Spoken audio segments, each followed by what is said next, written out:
I find myself sabotaging our growth by doing something or saying something to myself, which will then disengage me from fundraising or reaching out to donors or something along those lines. Hello, and welcome to this week's episode of the Tiff and Tony Show. Hello, everybody. Welcome back to yet again another weekly episode with Tiff and Tony. Tony, hello. How are you doing? And I love your cool rustic wooden background. Yes, well, thank you very much. Hello. I love this rustic background. If only if it was mine. It's actually a coffee shop. I'm sitting in a coffee shop working. It was one of those mornings where I just knew that if I sat at home to work, I would have got distracted and not got anything done. So I had to get out of the house. There are times when you just need to do that. Yes, that's some good self-awareness right there. Right. Yes. And where are you today? I'm currently recording from my van as per usual. But I'm in and around the Moab, Utah area still. Yeah. Well, nice. I don't know yet how long I'll be here. We'll see. Next week I could be somewhere totally different. Yeah. The adventures of Tiffany Neptune. Yeah. Stay tuned. Yes, it has been a whirlwind and an adventure, to say the least. Good.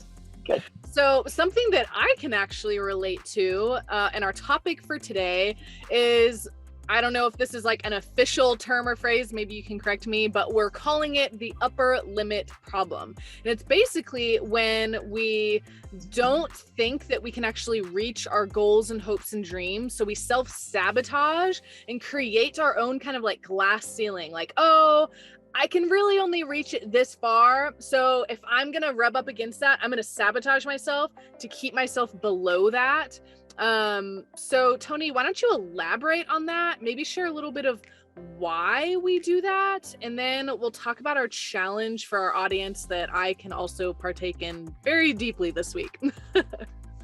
Yes, the term is the upper limit. I wish I'd have coined that, but I'm not that great and brilliant. It's actually a book. It comes from a book called The Big Leap by Gay Hendricks. We can include a link to the book down below if you want to read that. It's actually a really good book. It's a really good read. And he coined this frame, the upper limit problem, because it's this issue that we get to, that we've almost been trained to live our life to not exceed it. And it comes from, as is most of the case when we grow up, it comes from our childhood, right? And how we're treated and how we're spoken to. You could have, as a listener, you could have a sibling and your parents could be saying something along the lines of, well, don't do too well at that sport because you'll outshine your sibling. And so the upper limits comes in to say, I can't perform any better than this, because if I do, I'm going to feel guilty because I'm outshining my sibling, my brother, my sister, right? And there's lots of things that go on within regard to that, how what people say to you, how you're treated, how you treat yourself. And so this upper limit issue is you live your life to expand and grow, right? You live your life to get better. But then when you come across the upper limit problem, your brain sits there and goes, oh, danger. You don't want to let your light shine, something we spoke about last week, because that's a dangerous place to be and it's beyond your limit and capacity to handle. So we end up sabotaging ourselves. Subconsciously, we'll do or say something that will bring us back down to our comfort zone, the stuff that we can handle in life. And so it is a real problem that many people struggle with.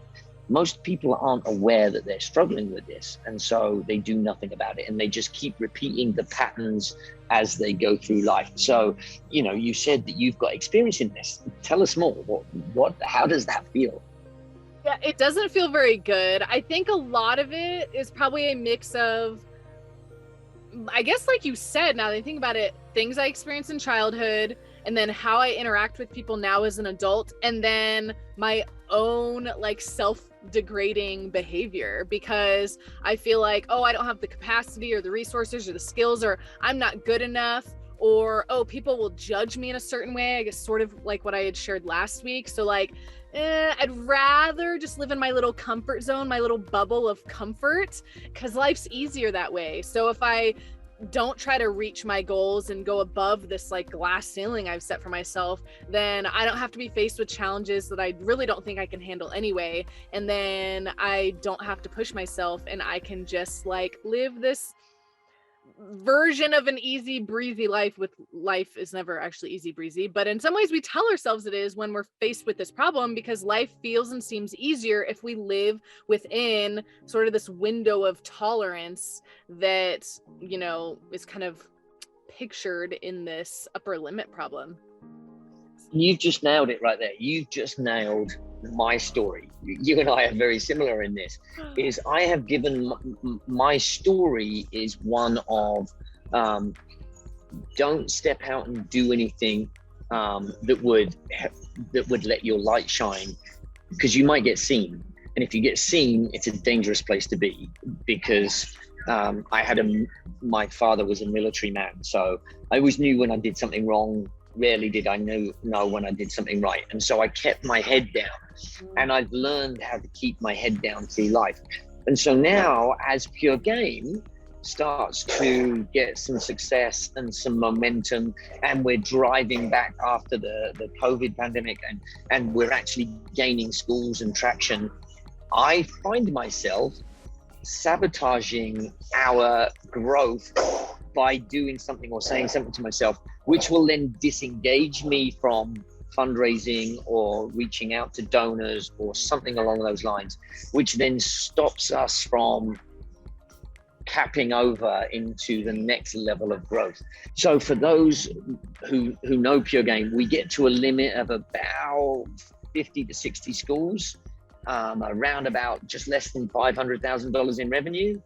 And that's kind of where we stay, because that's my comfort zone, right? And so what I've now got to do, being aware of that, is understand where my glass ceiling, my upper limit issue is, feel how that feels in my body. And I've been doing that a lot over this last 2 weeks, and it feels in my stomach. I can feel a lump in my stomach. I can feel the anxiety sitting in there. And so as opposed to fighting against it, which I normally do, is I'm sitting with it and accepting it with hands, my palms are open, and I'm just sitting there going, okay, that feels uncomfortable. I'm going to sit with the uncomfortable feeling and try and find out what it's teaching me. And what it's teaching me is I'm afraid of that next level of growth, and being afraid of that next level of growth and where it might take me. Am I good enough? Have I got what it takes? Is the scary bit. And so I'm sitting with that to go, okay, now I've got fear, and I'll allow myself to sit with fear. So these are some of the tips that you can start doing to kind of work through those issues that you face. Yeah, I like that phrase you used, keeping my head down, because that, for one, I feel and think that that's a popular phrase in the US, that people are like, okay, just keep your head down, don't make any waves, don't bother anyone, just stay in your lane. And those are things I tell myself too, because it's easier and better to keep my head down. Don't bother anyone, don't be too needy, don't ask too much of people, and also don't like be too much in my own life so that they feel bad, or any of the in between. Don't make waves, just be a peacemaker, you know, just live this flat, neutral life your whole life, and that's what everyone needs to do. And then life ends, and it's just, okay, that's just what it was. It was just this straight line. And as we all know, that's not actually the human experience. We just try to, not all of us, but those of us who can relate to this conversation, you know, we try to keep the line as level as possible. That's not to say like, or invalidate in like a mental health way that that's a bad thing. I know the window of tolerance and things like that are like actually very healthy in that sphere, but we're just talking more of like in this human, whether we go after dreams or not type upper limit problem. So make no mistake, there is a separation. And so, Tony, I know you gave some of those tips, but for those of us who do really relate to this, what is our challenge for our audience to help us overcome the upper limit problem? You bring up some good points there, but the real challenge here is, can we be aware of it? Right? Awareness is the number one key issue here. Is most of us are going through life without any awareness. So I would look for those moments where you say something to upset someone. If you're in a relationship and you're getting too close and too connected, you have an upper limit problem there too. And you'll say something to disturb the peace to create an argument. And the argument then brings you back down below your upper limit issue, right? And so are you saying something to upset someone? Are you checking out of a sport? Are you checking out of a sport? Not applying for a job that you, really yes. want, or that you think you're qualified for, and it would be a great advancement in your career. Yeah, all of that stuff, right? Anything that you see yourself kind of pulling back on, there's an upper limit issue there. And so can you identify it? And then can you sit with it for a little bit and find out what emotion is going on around that?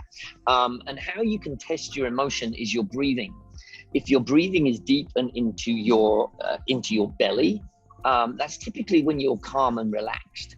When you've got a negative emotion going on, your breathing comes higher up into your chest. And so if you see yourself breathing shallow, there's an emotion going on there that's asking for your attention. And so look at the emotion and see what it is. And then you've got a choice, right? You've then got a choice you can keep hold of that thing tightly clenched and just let it keep reoccurring. Or you can open your hand. So you can open your metaphorical hand, right? And either let go and have the feeling just drop and have that negative feeling just drop and let it go. Or you can open your hand up and keep palm up and just let it sit and just watch it for a while. And then see what lesson is coming from that. What does your body want you to learn from that experience? Is it reaching out to someone for some help? Is it reaching out to an old colleague to reconnect? There's a myriad of things. Is it stepping out of the comfort zone to apply for that job? Is it increasing the intensity of your sports participation? Find out what's being taught to you and then lean into that. Word of warning here, as you lean into it, your body will go, that's too much, you're above your upper limit. So what you'll need to do is find something healthy that grounds you. Go for a walk, go into nature, see the outdoors, sit and read a book, meditate if you're so inclined to do some meditation, but ground yourself in something healthy. Go for a talk with a friend, to allow that growth to seep into your body. And as you do that, you'll find yourself will grow over the course of time. But be prepared for some uncomfortable situations and be prepared for pushback, because your body won't like it because you're stretching. And anytime you step into that stretch zone, it's a challenge. You need to be an active participant in fighting against yourself in this upper limit problem. And that being said, we all need to be active participants in our own lives. And that's part of what can fall into the upper limit problem, when we fall into a passive just being in our lives and kind of letting life happen to us, which is also just kind of a theme in our Tiff and Tony shows. So that is our challenge. Challenge yourself to not sabotage your own hopes, dreams, capacities, all of those things. And don't forget, let your light shine. Yes, go out there and be a bright light. Bye, everybody. Bye-bye. Thank you so much for joining Tony and me in this week's episode of the Tiff and Tony Show. We hope you feel encouraged and motivated to keep growing with us. If you like what we do here at PureGame, one of the best ways you can support us is by liking and sharing this video with your friends on social media. You can also subscribe to our YouTube channel using the button directly below this video on YouTube, and you can donate at our website, www.thepuregame.org. And with that, we'll see you right back here next week.